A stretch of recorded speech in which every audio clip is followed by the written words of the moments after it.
রাসূল পাক সাল্লাল্লাহু আলাইহি ওয়াসাল্লামকে নিয়ে হযরত জিবরিল আমিন মসজিদে আকসা থেকে উপরের দিকে রওনা দিয়েছেন। কোন দিকে? উপরের দিকে। রাসূল পাক সাল্লাল্লাহু আলাইহি ওয়াসাল্লামকে নিয়ে হযরত জিবরিল আমিন রওনা দিয়েছেন। দীর্ঘ পথ পাড়ি দিয়ে প্রথম আসমানের কাছে চলে গেলেন। কথোপকথন হলো, গেট খুলতে বলা হলো। জিবরিল আমিনকে জিজ্ঞাসা করা হলো, আপনি কে? আপনার সাথে কে? তাকে ডাকা হয়েছে কিনা? হযরত জিবরিল আমিন প্রত্যেকটা প্রশ্নের উত্তর দিলেন, আমি জিবরিল, আমার সঙ্গে নবী মুহাম্মদুর রাসূলুল্লাহ সাল্লাল্লাহু আলাইহি ওয়াসাল্লাম, তাকে ডাকা হয়েছে। এরপরে গেটকে যখন খুলে দেওয়া হলো, প্রথম আসমানে চলে গেলেন। জোরে বলেন সুবহানাল্লাহ। বিশ্বনবী সাল্লাল্লাহু আলাইহি ওয়াসাল্লাম প্রথম আসমানকে দেখলেন। আমাদের দেখা লাগবে? দেখার দরকার আছে? না দেখলেও আমরা দেখেছি। জোরে বলেন সুবহানাল্লাহ। আমার নবী দেখে আসছেন, আমরা দেখার দরকার নেই। আমেরিকা দুনিয়ার সব মানুষ আমরা দেখি নাই। কোনদিন গেছেন আমেরিকা? আমেরিকা যাই নাই, কিন্তু বিশ্বাস কেমন জন্ম নিয়েছে। আমেরিকা আছে। যদি কেউ বলে যে না আমেরিকা নাই, কেউ বিশ্বাস করবে? এটা এত বিশ্বাস করলেন কেন? বলিছে কিনা ওই মিথ্যাবাদী অমুক তমুক সেটা, তাই না? ধোঁকাবাজ, প্রতারক, এত মানে যারা মিথ্যা কথা বলে, এমন সেমন কত গুনার কাজ করে, এই আমাদের মতন এরকম হাজারো মানুষ বলছে তাদের কথা। আর অপর দিকে যে সংবাদ দিয়েছেন, তিনি জীবনে কোনোদিন মিথ্যা কথা বলেন। প্রথম আসমানে যখন চলে গেলেন, প্রথম আসমানে যখন চলে গেলেন, প্রথম আসমানে হযরত আদম আলাইহিস সালাতু ওয়াস সালামের সঙ্গে সাক্ষাৎ হলো। আদম আলাইহিস সালাতু ওয়াস সালামের সঙ্গে কথোপকথন হলো। ডান দিকে যখন তাকান তখন তিনি হেসে দেন, আর বাম দিকে যখন তাকান তখন তিনি কেঁদে দেন। তার চেহারাটা মলিন হয়ে যায়। রাসূল পাক সাল্লাল্লাহু আলাইহি ওয়াসাল্লাম জিজ্ঞাসা করলেন, ও জিবরিল, ব্যাপার কি? আদম পয়গম্বর ডান দিকে তাকালে হাসেন কেন, আর বাম দিকে তাকালে কাঁদেন কেন? চেহারাটা মলিন হয়ে যায় কেন? জিবরিল আমিন বললেন, ওগো আল্লাহর নবী, আদম আলাইহিস সালাতু ওয়াস সালামের ওই সমস্ত সন্তান যারা জান্নাতি হবে তারা ডান পাশে, আর যারা জাহান্নামী হবে তারা হলো বাম পাশে। ওনার ডান পাশের সন্তানদেরকে যখন তিনি দেখেন তখন তার চেহারাটা হাস্যোজ্জ্বল হয়ে যায়, আর যখন বাম পাশের সন্তানদেরকে দেখেন তখন চেহারাটা মলিন হয়ে যায়। আদম আলাইহিস সালাতু ওয়াস সালামের কাছ থেকে বিদায় নিয়ে দ্বিতীয় আসমানের দিকে রওনা দিলেন। দ্বিতীয় আসমানে একই রকম প্রশ্ন উত্তর হলো। দ্বিতীয় আসমানে হযরত ঈসা এবং হযরত ইয়াহইয়া দুইজন পয়গম্বরের সঙ্গে সাক্ষাৎ হয়েছে। কোন কোন পয়গম্বর? হযরত ঈসা, হযরত ইয়াহইয়া আলাইহিস সালাতু ওয়াস সালাম, দুইজন পয়গম্বর। হযরত ঈসা এবং হযরত ইয়াহইয়া আলাইহিস সালাতু ওয়াস সালাম, তারা দুইজন স্বাগতম জানালেন, মারহাবা বললেন। রাসূল পাক সাল্লাল্লাহু আলাইহি ওয়াসাল্লামকে স্বাগতম জানালেন। কথোপকথন হলো। তাদের কাছ থেকে বিদায় নিয়ে তৃতীয় আসমানের উদ্দেশ্যে রওনা দিয়েছেন। জোরে বলেন সুবহানাল্লাহ। এক একটা আসমান থেকে আর একটা আসমানের দূরত্ব যে কত দূরে আল্লাহ তাআলাই ভালো জানেন। কি বলেন, ঠিক না বেঠিক? কত দূরে, কত দূরে আল্লাহ পাক রব্বুল আলামিন মুহূর্তের মধ্যে রাসূল পাক সাল্লাল্লাহু আলাইহি ওয়াসাল্লামকে তৃতীয় আসমানে নিয়ে গেলেন। তৃতীয় আসমানের সৌন্দর্য দেখলেন। তৃতীয় আসমানটা দেখতে কেমন আমরা দেখি নাই, কিন্তু না দেখলেও দেখছি। তার কারণ আমার নবীজি সাল্লাল্লাহু আলাইহি ওয়াসাল্লাম দেখে আসছে। আমার দেখা লাগবে না। কি বলেন, ঠিক না? আমার দেখার দরকার নেই। আছে তৃতীয় আসমান, সবাই বলেন। কয় নম্বর আসমান? তৃতীয় নম্বর আসমান। তৃতীয় আসমানে হযরত ইউসুফ আলা নবিয়িনা আলাইহিস সালাতু ওয়াস সালাম, ইউসুফ আলাইহিস সালাতু ওয়াস সালামকে আল্লাহ তাআলা অর্ধেক সৌন্দর্য দান করেছেন। জোরে বলেন সুবহানাল্লাহ। ইউসুফ আলাইহিস সালাতু ওয়াস সালাম স্বাগতম জানালেন। কথোপকথন হলো। ইউসুফ আলাইহিস সালাতু ওয়াস সালামের কাছ থেকে বিদায় নিয়ে চতুর্থ আসমানের দিকে রওনা দিয়েছেন। চতুর্থ আসমানের গেটেও একই রকম প্রশ্ন উত্তর। চতুর্থ আসমানে হযরতে ইদ্রিস আলাইহিস সালাতু ওয়াস সালাম, কোন পয়গম্বর? হযরত ইদ্রিস আলাইহিস সালাতু, হযরত ইদ্রিস আলাইহিস সালাতু ওয়াস সালাম তিনি মারহাবা বললেন, স্বাগতম জানালেন, সালাম বিনিময় হলো। চতুর্থ আসমান থেকে হযরত ইদ্রিস আলাইহিস সালাতু ওয়াস সালামের কাছ থেকে বিদায় নিয়ে পঞ্চম আসমানের উদ্দেশ্যে রওনা দিয়েছেন। কোন আসমান? পঞ্চম আসমানের উদ্দেশ্যে রওনা দিয়েছেন। পঞ্চম আসমানে হযরতে হারুন আলাইহিস সালাতু ওয়াস সালাম, সুবহানাল্লাহ বলেন। কোন আসমানে কোন পয়গম্বর আছেন এটাও আমরা জানতে পারছি, জোরে বলেন সুবহানাল্লাহ। হযরত হারুন আলাইহিস সালাতু ওয়াস সালাম স্বাগতম জানালেন, সালাম বিনিময় হলো। এরপরে বিদায় নিয়ে ষষ্ঠ আসমানের উদ্দেশ্যে রওনা দিলেন। কোন আসমান? ষষ্ঠ আসমান। ষষ্ঠ আসমানের উদ্দেশ্যে রওনা দিয়ে একই রকম গেটে প্রশ্ন উত্তর হওয়ার পরে গেট খুলে দেওয়া হলো। ষষ্ঠ আসমানে হযরতে মূসা আলাইহিস সালাতু ওয়াস সালাম। মূসা আলাইহিস সালাম কোন আসমানে? 6 নম্বর আসমানে। কয় নম্বর? 6 নম্বর আসমানে। তাহলে আমরা কয় নম্বর আসমানে আছি? 6 নম্বরে। হযরতে মূসা আলাইহিস সালাতু ওয়াস সালামের কাছ থেকে যখন বিদায় নিয়ে সামনে যাচ্ছেন, মূসা আলাইহিস সালাতু ওয়াস সালাম কান্না শুরু করে দিয়েছেন। রাসূল পাক সাল্লাল্লাহু আলাইহি ওয়াসাল্লাম জিবরিল আমিনকে জিজ্ঞাসা করেন, ও ভাই জিবরিল, ব্যাপার কি? এই লোকটা কাঁদে কেন? পয়গম্বর কাঁদে কেন? মূসা আলাইহিস সালাতু ওয়াস সালাম। জিবরিল আমিন বললেন, তিনি এই দুঃখে ক্রন্দন করছেন যে আমার পরে যিনি পয়গম্বর হয়েছেন নবী মুহাম্মদুর রাসূলুল্লাহ সাল্লাল্লাহু আলাইহি ওয়াসাল্লাম, তার উম্মত আমার উম্মতের চাইতে অনেক অনেক বেশি জান্নাতে যাবে। আমার উম্মত কম জান্নাতে যাবে, এই জন্য আফসোস করে তিনি কান্না করতেছেন। জোরে বলেন সুবহানাল্লাহ। আমাদের দিলকে এরকম প্রশস্ত করতে হবে ভাই। ফাঁকে একটা কথা বলি, দেখেন, হাজার না, লাখ না, কোটি কোটি মানুষ ঈমানবিহীন অবস্থায় আছে। কোটি কোটি মানুষ কোন অবস্থায় আছে? ঈমানবিহীন অবস্থায় আছে। তার কাছে ঈমানটা নেই। তাদের কাছে অনেক উত্তম আখলাক আছে, অনেক ভালো ব্যবহার আছে, তারা অনেক মানুষের খেদমত করে, মানে শিক্ষা ফান্ডে, তারপরে আপনার চিকিৎসার এই ক্ষেত্রে তারা অনেক খরচ করে, কিন্তু তাদের কাছে একটা জিনিস নেই। কি জিনিস? জোরে বলেন, ঈমান নেই। তাদের কাছেও আমাদেরকে ঈমান পৌঁছায় দিতে। যেই মানুষটা ঈমান ছাড়া এখান থেকে বের হয়ে যাচ্ছে, ওই লোকটা চিরকালের জন্য জাহান্নামে পড়ে যাচ্ছে। নাউজুবিল্লাহ বলেন। একটু দরদ আনেন আমাদের ওই সমস্ত ভাইদের জন্য, ওই সমস্ত বোনদের জন্য, ওই সমস্ত শিশুদের জন্য, ওই সমস্ত যুবকদের জন্য, ওই সমস্ত কিশোরদের জন্য। আমাদের দিলের ভিতরে সেই মায়া আর মমতা আর তাদের প্রতি সেই ভালোবাসা আমাদের আনা দরকার। কি বলে, ঠিক না? শুধু আপনি এতটুকু যদি সন্তুষ্ট হয়ে যান, বাসায় যাব আর একটু 5 বেলা মসজিদে আসলাম, এতটুকু নিয়ে আপনি সন্তুষ্ট হতে পারেন না। তার কারণ আপনি শ্রেষ্ঠ নবীর শ্রেষ্ঠ উম্মত, আপনি শ্রেষ্ঠ নবীর শ্রেষ্ঠ।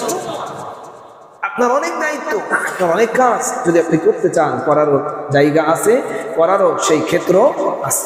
খালি আপনাকে হিম্মত করতে হবে, চেষ্টা করতে হবে, দোয়া করতে হবে। কি বলেন, ঠিক না বেঠিক? হযরতে মূসা আলাইহিস সালাতু ওয়াস সালামের কাছ থেকে বিদায় নিয়ে সপ্তম আসমানের উদ্দেশ্যে রওনা দিয়েছেন। 7 নম্বর আসমান। কয় নম্বর? 7 নম্বর আসমান। আসমান কয়টা? সবাই বলেন, আসমান কয়টা? একটা আসমানের চাইতে আর একটা আসমান তার চাইতে আরো অনেক বড়।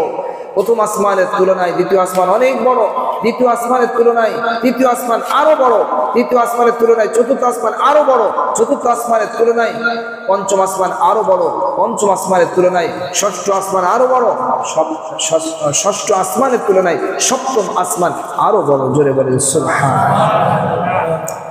সপ্তম আসমানে যখন চলে গেলেন, সুবহানাল্লাহ। বিশ্বনবী সাল্লাল্লাহু আলাইহি ওয়াসাল্লাম সপ্তম আসমানে চলে গেলেন।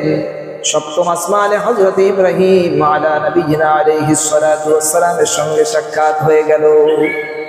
হযরত ইব্রাহিম আলাইহিস সালাতু ওয়াস সালাম বাইতুল মামুর, খানায়ে কাবা, আল্লাহ পাকের যে ঘর মক্কায় অবস্থিত, যেই ঘরের দিকে, যেই ঘর হলো আমাদের কিবলা, যেই ঘরের দিকে ফিরে আমরা নামাজ আদায় করি, কি বলেন ঠিক না বেঠিক? হযরত ইব্রাহিম আলা নবিয়িনা আলাইহিস সালাতু ওয়াস সালাম বাইতুল মামুরে হেলান দিয়ে বসেছিলেন। বাইতুল মামুর ৭ আসমানের উপরে ফেরেশতাদের ইবাদতগাহ, যেইখানে ফেরেশতারা ইবাদত করেন, জোরে বলেন সুবহানাল্লাহ। দৈনিক ৭০,০০০ ফেরেশতা আল্লাহ তাআলাকে সিজদা করার জন্য ঢোকে, 2 রাকাত নামাজ আদায় করার জন্য ঢোকে, তারা আর দ্বিতীয়বার আর সুযোগ পায় না। বলে মালিকের অধীনে কি পরিমাণ ফেরেশতা আছে, কি পরিমাণ ফেরেশতা আছে, কি পরিমাণ। আপনি আর আমি আল্লাহ তাআলাকে যদি সিজদা না দেই, আল্লাহ তাআলাকে যদি না ডাকি, আল্লাহ তাআলার কিচ্ছু হবে না। আপনি হবেন চির ক্ষতিগ্রস্ত, আমি হব চির ক্ষতিগ্রস্ত। এই ক্ষতিগ্রস্ত থেকে বাঁচার উপায় হলো আল্লাহ তাআলার সঙ্গে সম্পর্ক করতে হবে, কি বলে ঠিক না বেঠিক? আল্লাহ তাআলার সঙ্গে যার যত সম্পর্ক হবে, আপনি গরিব হতে পারেন কিন্তু আল্লাহর সঙ্গে সম্পর্কটা বড় সহজ, কি বলেন ঠিক না বেঠিক? এমন অনেক ঘটনা আছে, অনেক গরিব মানুষ কিন্তু আল্লাহর সঙ্গে তার সম্পর্কটা অনেক গভীর সম্পর্ক। ধনী হয়েও আল্লাহর সঙ্গে তার সম্পর্ক গভীর হতে পারে, কি বলেন ঠিক না বেঠিক? সর্বস্তরের মানুষের আল্লাহর সঙ্গে সম্পর্ক করা এটা সবচেয়ে সহজ, দুনিয়ার মানুষের সঙ্গে সম্পর্ক করা অনেক কঠিন, কি বলেন ঠিক না বেঠিক? কিন্তু আল্লাহ তাআলার সঙ্গে সম্পর্ক করা সবচেয়ে সহজ, কিন্তু আমরা সহজটা করতে চাই না, কঠিনটার দিকে যেতে চাই। মুসলমান ভাইরা রে আমার, রাসূল পাক সাল্লাল্লাহু আলাইহি ওয়াসাল্লাম ইব্রাহিম আলাইহিস সালাতু ওয়াস সালামের কাছ থেকে বিদায় নিয়ে আরো উপরের দিকে উঠতেছেন। যাইতে যাইতে সিদরাতুল মুনতাহায় পৌঁছে গেলে। সিদরাতুল মুনতাহা নিচের থেকে মানুষ যত আমল করে, যা করে সব ওই সিদরাতুল মুনতাহায় যে জমা হয়ে যায়, আর উপরের থেকে যত নির্দেশ আসে সেটাও ওই সিদরাতুল মুনতাহায় এসে জমা হয়ে যায়। ইনদা সিদরাতুল মুনতাহা ইনদাহা জান্নাতুল মাওয়া। সুবহানাল্লাহ বলে। সিদরাতুল মুনতাহার কাছেই হলো জান্নাতুল মাওয়া, সিদরাতুল মুনতাহার কাছেই হলো জান্নাতুল মাওয়া। সিদরাতুল মুনতাহা বড়ই গাছ, এই গাছের উপরে যখন আল্লাহ পাক রব্বুল আলামিনের নূরের তাজাল্লি যখন এই গাছের উপরে পড়ে, এই গাছের উপরে যখন স্বর্ণের প্রজাপতি এর উপরে যখন আসে, তখন এমন এক রূপ আর এমন এক সৌন্দর্য এমন ভাবে প্রকাশিত হয়, রাসূল পাক সাল্লাল্লাহু আলাইহি ওয়াসাল্লাম বলেন, আমার এমন কোনো ভাষা নেই যেই ভাষায় আমি ওই সৌন্দর্যের কথা আমি ব্যক্ত করব। এমন সৌন্দর্য, এমন কিছু এমন সৌন্দর্য আছে, শুধু দেখা যায় কিন্তু ভাষা এরকম তো শব্দ নেই যে সেই শব্দ দিয়ে এটাকে প্রকাশ করবো, কি বলেন ঠিক না বেঠিক? এমন অনেক সৌন্দর্য আছে যা শুধু অনুভব করা যায় কিন্তু মুখ দিয়ে একটা শব্দ, সেই শব্দই নেই। এইরকম সুন্দর করে আল্লাহ তাআলা তৈরি করছেন, জোরে বলেন সুবহানাল্লাহ। এরপরে আরো যাইতে যাইতে রাসূল পাক সাল্লাল্লাহু আলাইহি ওয়াসাল্লাম আরো উপরের দিকে উঠতেছেন। উঠতে উঠতে এমন জায়গায় পৌঁছে গেলেন যেখানে ভাগ্য যে লেখে যে কলমের যে খসখস শব্দ, সেই শব্দ রাসূল পাক সাল্লাল্লাহু আলাইহি ওয়াসাল্লাম শুনতে পেলেন। এরপরে আরো উপরে উঠতে উঠতে আল্লাহ পাক রব্বুল আলামিন রাসূল পাক সাল্লাল্লাহু আলাইহি ওয়াসাল্লামকে আরশে আযীমে নিয়ে গেলেন। এরপরে আল্লাহ তাআলা 3টা জিনিস দিলেন রাসূল পাক সাল্লাল্লাহু আলাইহি ওয়াসাল্লামকে। কয়টা জিনিস? এইবার আসেন আপনি মেরাজ থেকে আমাদের কি নিতে হবে, কি আমল নিতে হবে এবার নিয়ে রাখেন। এই হলো সেই জায়গা। আপনি কি করতে চান, এই যে আপনাকে করার জায়গা আল্লাহ তাআলা দিচ্ছেন। আল্লাহ তাআলা যত হুকুম দিয়েছেন সব হুকুম দিয়েছেন দুনিয়ায় জিবরিল আমিনকে পাঠায়।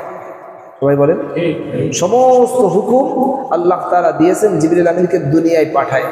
জিবরিল যাও, আমার দোস্ত আমার হাবিব তাকে যে জানায় দাও একটা সমস্যা দেখা দিয়েছে, পানি নেই, কি করবে? তায়াম্মুমের বিধান বলে দাও। সুবহানাল্লাহ। পানি নেই, মানুষ করবে নাকি? তায়াম্মুম। এই জিবরিল আমিনকে পাঠায় জানায় দিছে, তায়াম্মুমের বিধান দিছে। এরকম বিভিন্ন বিষয়ে যাকাতের বিধান দিয়েছেন, রোজার বিধান দিয়েছেন, হজের বিধান দিয়েছেন। এরকম যত বিধান আল্লাহ তাআলা দিয়েছেন সব দিয়েছেন কিসের মাধ্যমে? জিবরিল আমিনকে দুনিয়ায় পাঠায়। রাসূল পাক সাল্লাল্লাহু আলাইহি ওয়াসাল্লামকে আল্লাহ তাআলা তিনটা জিনিস দিলেন। এক নম্বর দিলেন 50 ওয়াক্ত নামাজ। কয় ওয়াক্ত?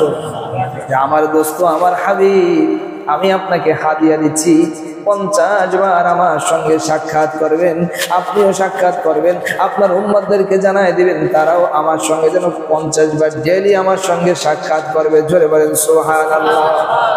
কয়বার সাক্ষাৎ? সবাই বলেন কয়বার?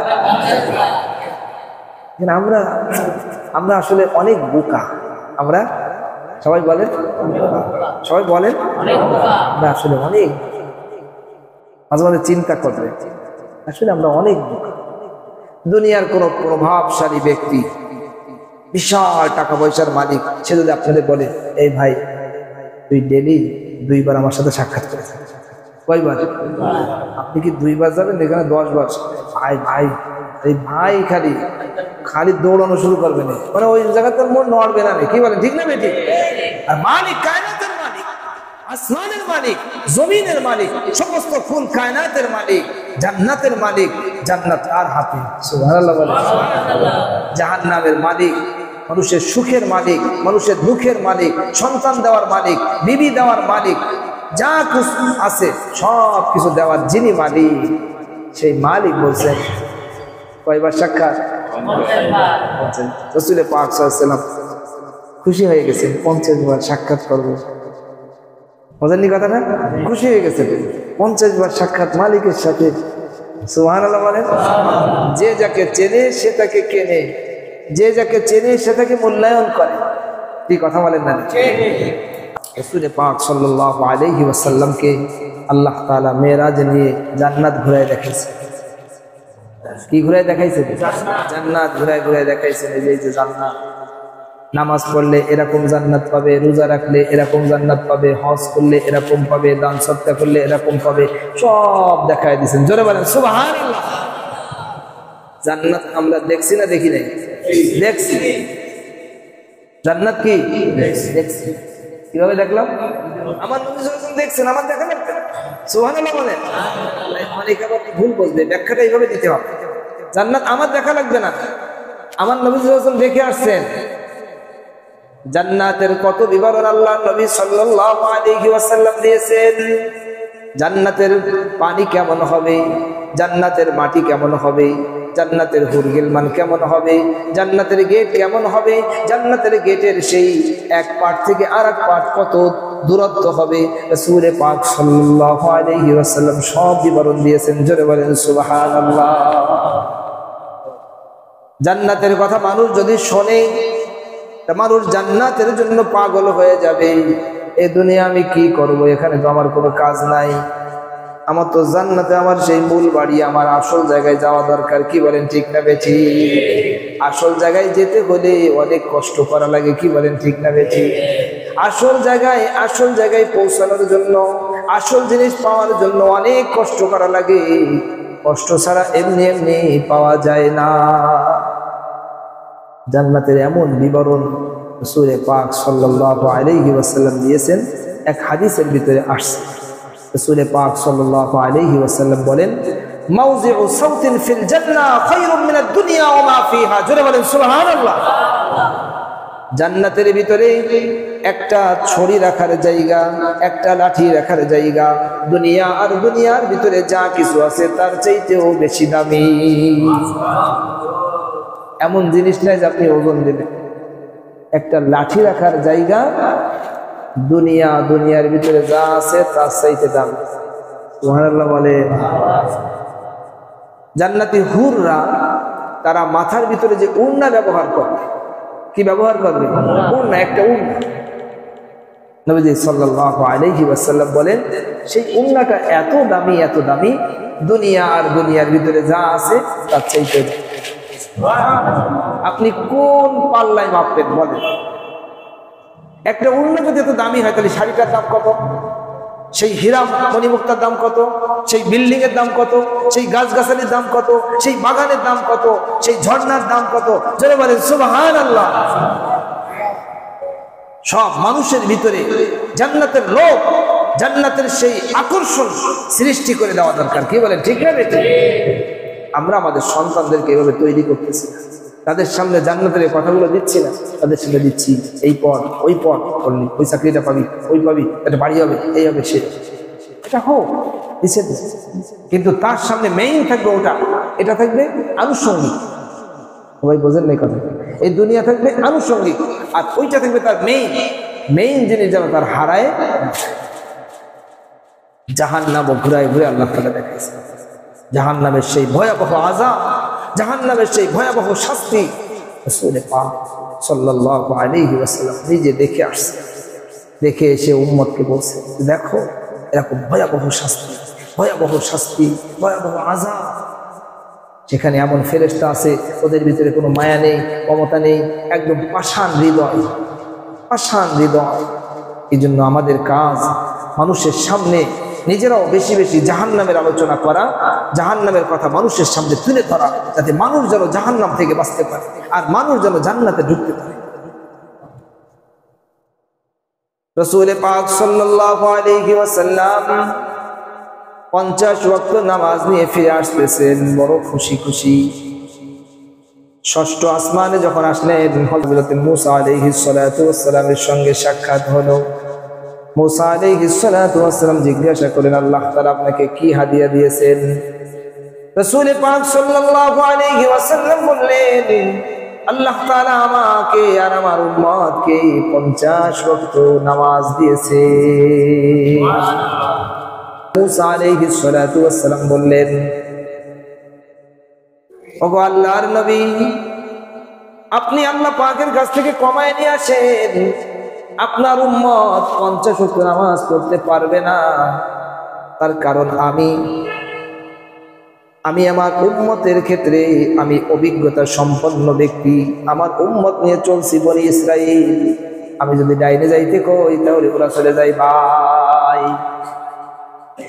আমার অভিজ্ঞতা আছে। মূসা আলাইহিস সালাতু ওয়াস সালাম যখন বললেন, রাসূল পাক সাল্লাল্লাহু আলাইহি ওয়াসাল্লাম আল্লাহ পাক রব্বুল আলামিনের কাছে গেলেন।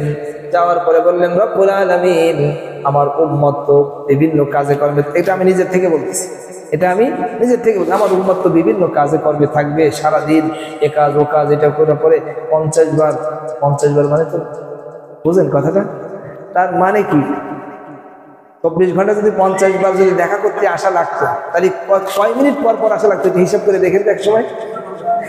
হ্যাঁ, 30 মিনিট পর পর, আধা ঘন্টা পর পর আসা লাগতো। তার মানে আধা ঘন্টা নামাজ পড়ে আপনি যাইতে যাইতে আপনার আবার কাজ করবো,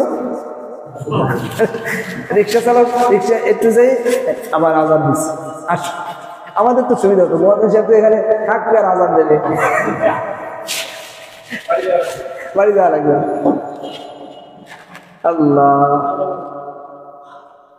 আল্লাহ পাক রব্বুল আলামিন 5 ওয়াক্ত কমায় দিলেন। কয় ওয়াক্ত? 5 ওয়াক্ত কমায় দিলেন। মূসা আলাইহিস সালাতু ওয়াস সালামের কাছে আসলেন। আর বেশি সময় নেব না, আপনারা কেউ উঠেন। মূসা আলাইহিস সালাতু ওয়াস সালাম আবার বললেন, কয় ওয়াক্ত কমাইছি? 5 ওয়াক্ত। পারবেন আপনার উম্মত? আপনি আবার যান, আবার যান। রাসূল পাক সাল্লাল্লাহু আলাইহি ওয়াসাল্লাম আবার গেলেন। আবার যাওয়ার পরে আবার 5 ওয়াক্ত কমায় দিয়েছেন।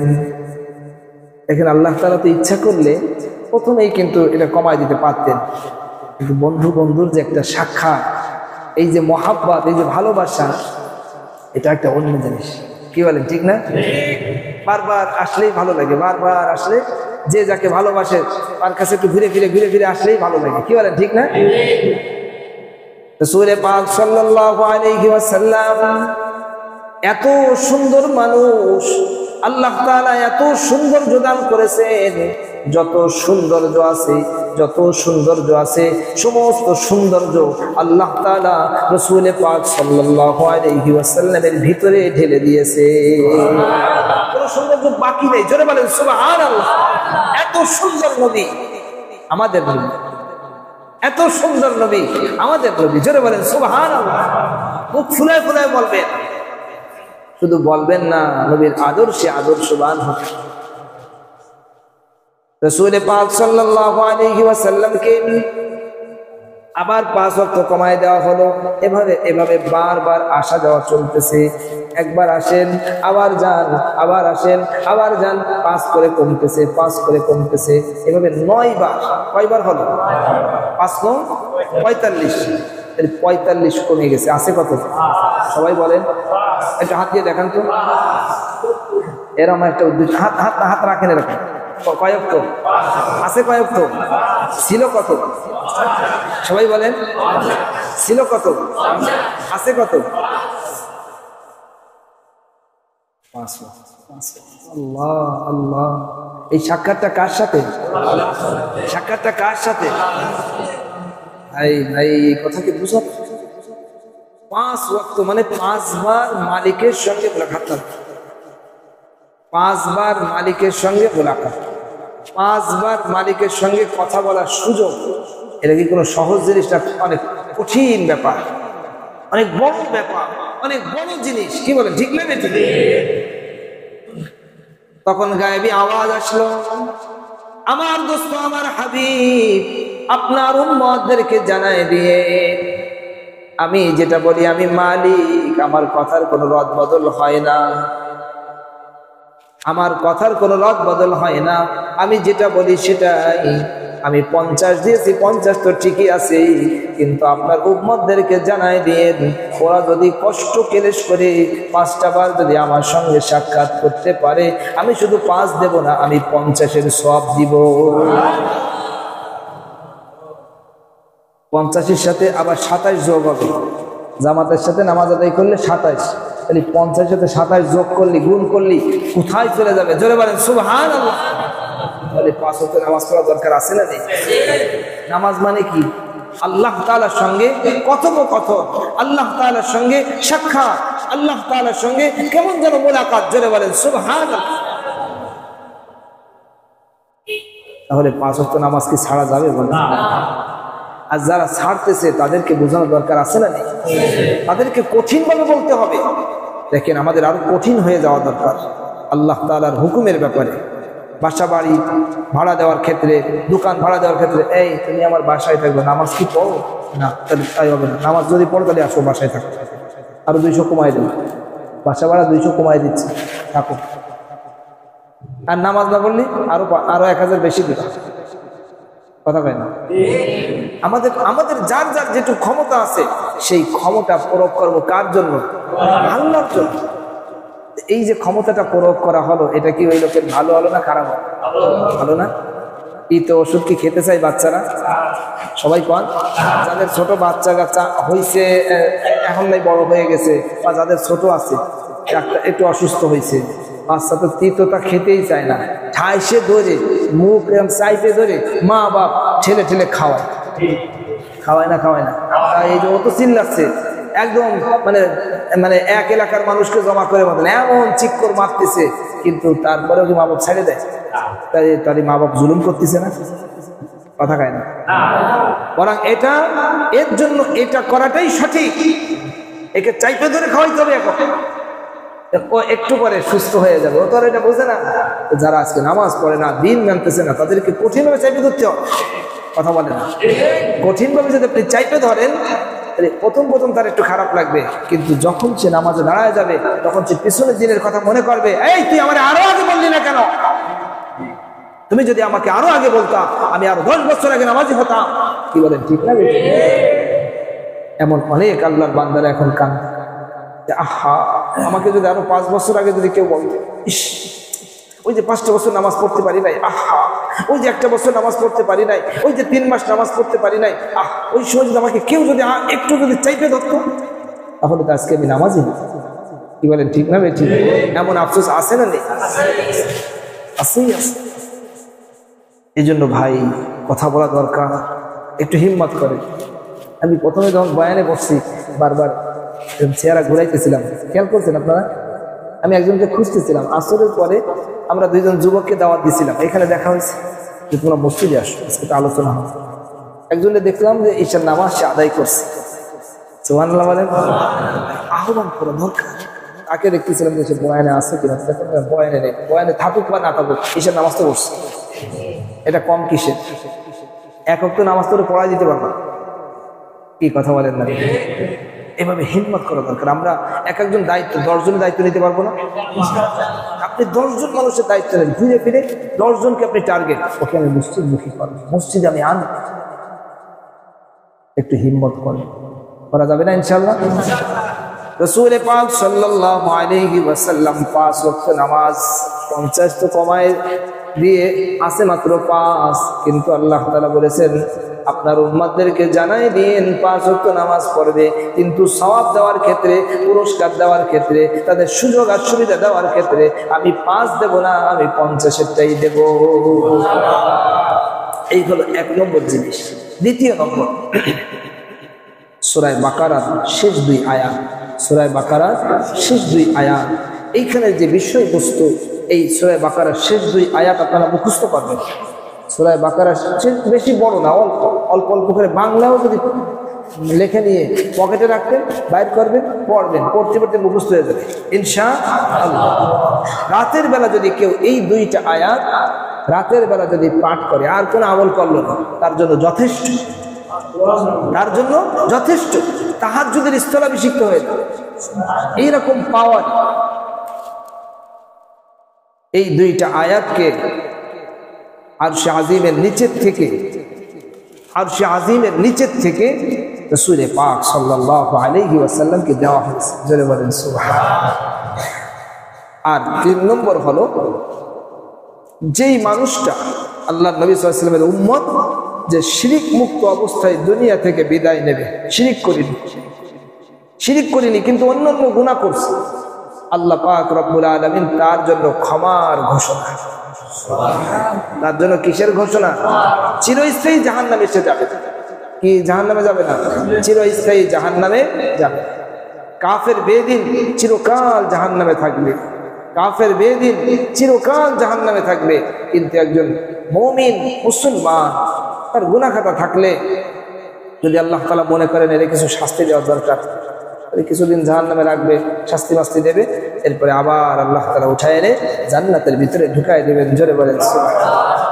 একটা হাদিস মনে পড়ছে, রাসূল পাক সাল্লাল্লাহু আলাইহি ওয়াসাল্লামের সুপারিশে এমন কিছু মানুষ জাহান্নাম থেকে আল্লাহ তাআলা মুক্ত করে দিবেন, যাদের নাম থাকবে জাহান্নামীয়িন।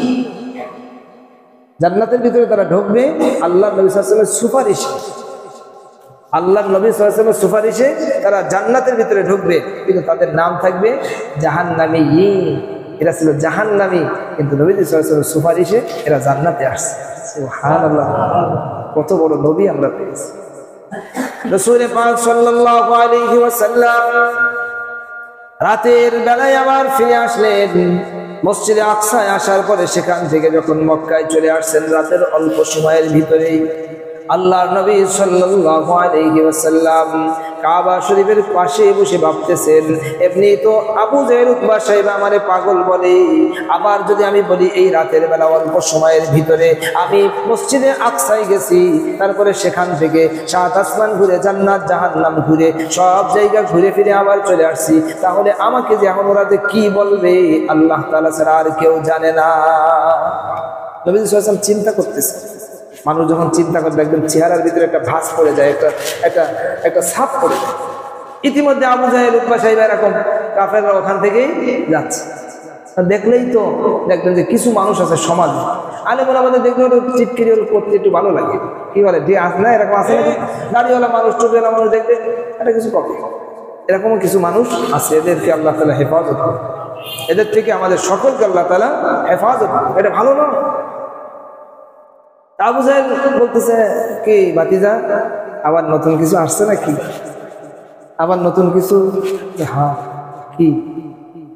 আমি আজকে রাত্রে মসজিদে আকসায় গেছি, সেই জেরুজালেম নগরী, সেখান থেকে 7 আসমান সব জায়গায় ঘুরে আমার আসছে। এইবার তো আবু জাহেল মহা খুশি। হ্যাঁ, কি বলছে? আবার তো সবাই বলতে পারবা এই কথাটা? কি সবাই বলতে? হ্যাঁ হ্যাঁ। আবু জাহেল, উতবা, সাইবা আরো কাফেরদেরকে রেখে আনছে, শোনো ভাতিজা কি বলে। ওরা তো মহা খুশি, পাইছি এবার পাইছি, মহা খুশি। রাসূল পাক সাল্লাল্লাহু আলাইহি ওয়াসাল্লাম সেই একই কথা বললেন। আমি আপনাদেরকে আগে বলেছিলাম যে আল্লাহ তাআলা মসজিদে হারাম থেকে মসজিদে আকসায় কেন নিয়েছেন?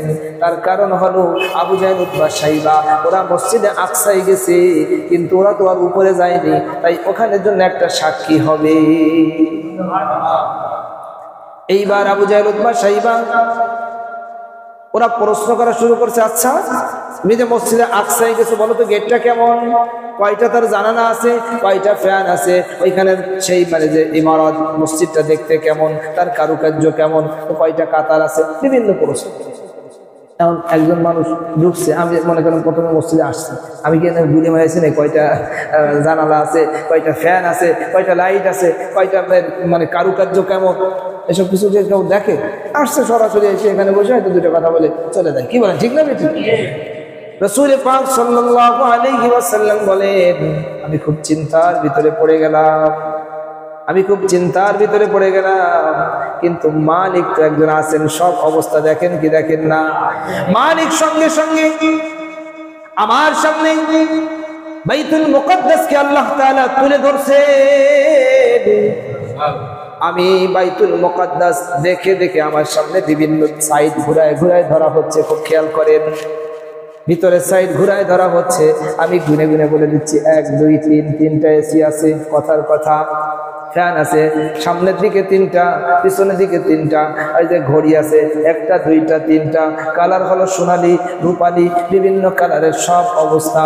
রাসূল পাক সাল্লাল্লাহু আলাইহি ওয়াসাল্লাম দেখে দেখে সব বিবরণ দিচ্ছে। ইতিমধ্যে কয়েকজন চলে গেছে আবু বকর রাদিয়াল্লাহু তাআলা আনহুর কাছে। আবু বকর, জানো তোমার বন্ধু কি বলছে? কি বলছে? তোমার বন্ধু নাকি আজকে রাতের ভিতরে 7 আসমান সব জায়গা ঘুরে টুরে বলে চলে আসছে। তুমি কি এটা বিশ্বাস করো? আবু বকর রাদিয়াল্লাহু তাআলা আনহু বললেন, আরে আমি তো এর চাইতে আরো কঠিন জিনিস আমি বিশ্বাস করি। জোরে বলেন সুবহানাল্লাহ। আমি তো এর চাইতে আরো কঠিন জিনিস আমি বিশ্বাস করি, এত কোনো সহজ জিনিস। জোরে বলেন সুবহানাল্লাহ। রাসূল পাক সাল্লাল্লাহু আলাইহি ওয়াসাল্লামের কাছ থেকে আবু বকরকে দূর করার একটা সুযোগ তারা গ্রহণ করতে চেয়েছিল। ঠিক তেমনি ভাবে দেখবেন উলামাদের সঙ্গে সাধারণ মানুষের যেটা গভীর সম্পর্ক, এই সম্পর্ক যাতে নষ্ট হয় কিছু মানুষ চেষ্টা করে। যদি নষ্ট হয়ে যায় তাহলে সুবিধাটা কি হবে? কারণ আপনারা যা খুশি তাই বুঝাতে হবে, কিন্তু যদি আমাদের সাথে যদি সঠিক সম্পর্কটা থাকে তাহলে যে যা ইচ্ছা তা বুঝাতে পারবে না। কারণ আমরা তো সঠিক কথা আপনাকে জানাই দেবো, না এটাই না এটাই। এই জন্য আমাদের খুব খেয়াল রাখতে হবে, আমাদের এই সম্পর্ক যেন কেউ নষ্ট করে দিতে না পারে, এদিকে খেয়াল রাখতে হবে। হযরত আবু বকর সিদ্দিক রাদিয়াল্লাহু তাআলা আনহু, তার এই সংবাদ আল্লাহর নবীর কাছে যখন চলে আসলো, আল্লাহর নবী সাল্লাল্লাহু আলাইহি ওয়াসাল্লাম বললেন, আজ থেকে সে শুধু আবু বকর না, আবু বকর সিদ্দিক। এইভাবে রাসূল পাক সাল্লাল্লাহু আলাইহি ওয়াসাল্লাম মেরাজ থেকে 3টা জিনিস নিয়ে আসছে। মৌলিক যে 3টা জিনিস, একটা হলো 50 ওয়াক্ত নামাজ, কমতে কমতে 5 ওয়াক্ত। 5 ওয়াক্ত নামাজ। দ্বিতীয় নম্বর সূরা বাকারার শেষ 2 আয়াত, সবাই বলেন সূরা বাকারার শেষ 2 আয়াত। আর তৃতীয় নম্বর হলো শিরিক মুক্ত অবস্থায় থাকা। কি অবস্থায়? শিরিক মুক্ত। এই জন্য আপনাকে জানতে হবে শিরিক হয় কোন কোন জিনিস। এবং মানুষ, সাধারণ মানুষ কিছু আছে যে কোনো জিনিসটা শিরিক বানায় দেয়। আরে যে কোনো জিনিস তো শিরিক না, যে কোনো জিনিস কি না শিরিক না। শিরিকি কিছু জিনিস আছে, সেই জিনিসগুলি থেকে আমাদের কি থাকতে হবে? বেঁচে থাকতে হবে। এই যে 3টা জিনিস, এই 3টা জিনিসকে যদি আমরা ধারণ করে নিতে পারি তাহলে লোকটাকে জান্নাতে। কথা বলে না। 5 ওয়াক্ত নামাজ যার সঠিকভাবে আছে, যে সূরা বাকারার ওখানে যে বিষয়বস্তু যেভাবে ঈমান আমলের কথা বলা হয়েছে সেভাবে যখন সে চলবে, আর 3 নম্বর সে শিরিক করলো, তাহলে তো লোকটা কি হবে? জান্নাতি হবে। তাহলে এই 3টা আমল আমরা করবো তো ইনশাআল্লাহ। আমাদের পরিবারের প্রত্যেক সদস্য, স্ত্রী, সন্তান তাদেরকে শিক্ষা দিই। আর হলো শেষ কথা হলো এই, নিজেও নামাজি হব, অন্য কেউ নামাজি বানাবো। কি বলেন, ঠিক না বেঠিক? একটু পরেই দেখেন আপনাকে সামনে যে আমরা যেদিকে যাচ্ছি ওখানে আর কোনো ইবাদত করা লাগবে না, কোনো কাজ বাজ কিচ্ছু নাই, খালি ফুর্তি ফুর্তি ফুর্তি, আনন্দ আনন্দ আনন্দ। সুবহানাল্লাহ বলেন। সামনে আমরা যেদিকে যাচ্ছি ওখানে কোনো কাজ নেই, খালি খাও দাও ফুর্তি করো, খাও দাও ফুর্তি করো, খাও দাও ফুর্তি করো। বলেন না? ওটা এই দুনিয়ার জন্য না, এই দুনিয়ায় হলো খাও দাও আল্লাহর ইবাদত করো, খাও দাও আল্লাহর ইবাদত। সবাই বলেন, খাও দাও আল্লাহর ইবাদত করো, আল্লাহর হুকুম মতো চলো, নবীর তরিকায় চলো। আর আখিরাতে হলো খাও দাও ফুর্তি করো, খাও দাও ফুর্তি করো। কোনো ইবাদত নাই, কোনো কাজ নাই, কোনো ঠেলাঠেলি নাই, কোনো গুতগুতি নাই। যারা ছোট জান্নাত দিবে তার জান্নাতটা হবে এই দুনিয়ার 10টা দুনিয়ার শুরু। ঠেলাঠেলি থাকবে? আরো যদি লাগে ওয়ালাকুম ফিহা মা তাশতাহি আনফুসুকুম, তোমার যদি মনে চায় আরো না, আরো যদি চাও আরো দেব, আরো যদি চায় আরো দেব। যাও, কত লাগবে? সুবহানাল্লাহ বলে। শেষ কথা হলো এই, আমরা যেভাবে নামাজ পড়ি দেখেন, আমাদের নামাজকে সঠিক জায়গায় নিয়ে আসা দরকার। নামাজকে আমরা সময় নিয়ে নামাজ আদায় করা। কি নিয়ে? আমার এই শেষের 2-3 মিনিটের এই কথাটা আপনারা খুব গভীরভাবে শোনেন। আমরা তো মূল কথা কিন্তু আমাদের হয়ে গেছে, এখন হলো আপনাদেরকে একটা জরুরি একটা শিক্ষা দেওয়া হচ্ছে। নামাজকে দেখেন, নামাজ হলো নামাজে সেজে গুজে নামাজ আদায় করা। আপনার পোশাকটা সুন্দর হওয়া দরকার, কোন দামি হওয়া লাগবে তা নয়। আপনার পোশাকটা সুন্দর মিসওয়াক করে আপনি আল্লাহর সামনে দাঁড়াচ্ছেন, সেরকম ধ্যান নিয়ে আপনি দাঁড়াবেন। আল্লাহু আকবার, আমার আল্লাহ সবচেয়ে বড়। এই যে দাঁড়াইছেন, নামাজের শুরু থেকে শেষ পর্যন্ত আল্লাহ পাকের ধ্যানের ভিতরে থাকেন, আল্লাহ পাকের ধ্যানের ভিতরে থাকে। কি কথা বলেন না? মানুষ দুনিয়াতে মানুষ একজন আরেকজনকে মহব্বত করে না? মহব্বতে মানুষের সাথে মানুষ অনেক সময় মোবাইলে কথা কয় না, তখন কি আরেকজনের দিকে তার মন যায়? ওই যার সাথে কথা করছে তার সাথে কত মন কথা কয় না, তার সাথে কত মন দিয়ে কথা বলে। আর আমি যে নামাজ পড়তেছে এই পাশে একজন প্রায় এতে আমার যে কত অসুবিধা হয়, এত মানে খারাপ লাগে কথা হবে এটা। এই জন্য তার মানে এই নামাজ সে বোঝেই নাই ভাই। এই জন্য নামাজকে আমাদের বোঝা দরকার।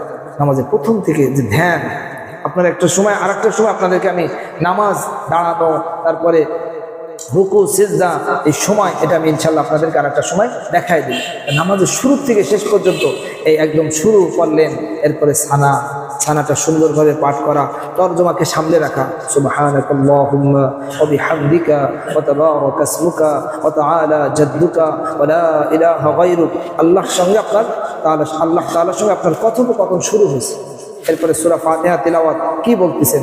আলহামদুলিল্লাহি রাব্বিল আলামিন আর রহমানির রহিম মালিকি ইয়াউমিদ্দিন।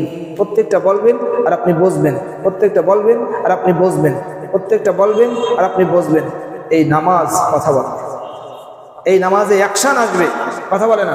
এই নামাজের দ্বারা দারিদ্রতা দূর হবে, এই নামাজের দ্বারা তার অসুবিধা দূর হবে, হবেই হবে, কথা বলে না। নামাজের দ্বারা আল্লাহ তাআলা, নামাজ এমন এক ইবাদত, এই নামাজের দ্বারা সমস্ত অশান্তি দূর হবে।